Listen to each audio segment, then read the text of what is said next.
Greetings, brothers and sisters in Christ. We come to the 26th Sunday of Ordinary Time. Today's Gospel, the context is Jesus has just come into Jerusalem during Holy Week. So Palm Sunday has just happened. He's preparing for his death.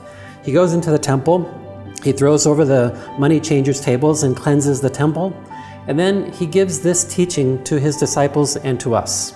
He says, there's a father who has two sons, and he asked them to go into the vineyard to work. And the first son said no, but later goes in and works. The second son says yes, but he does not go in and work. So Jesus says, which of these did his father's will? We know that the one who eventually did the will is the one who first said no. Then he later did the Father's will. So this story is meant for us. God has a personal address, a personal word for each one of us. And it's a personal vocation.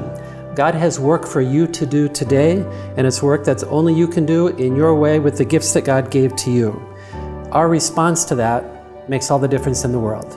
So when I know that God asked me to do something, do I say no and then later guilt gets me back to it? Then I say yes and I do it? That's not a bad thing. I find my way to do the will of God. But we try to keep learning how to discern what does God want. My immediate response is yes.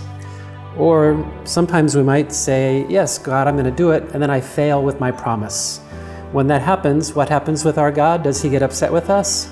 Our God has great mercy and great patience with us. We can never outrun the love of God.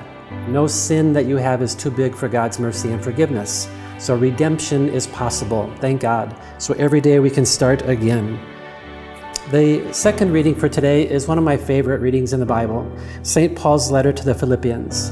St. Paul says that we should have the same mind that is in Jesus Christ. And then he quotes a song.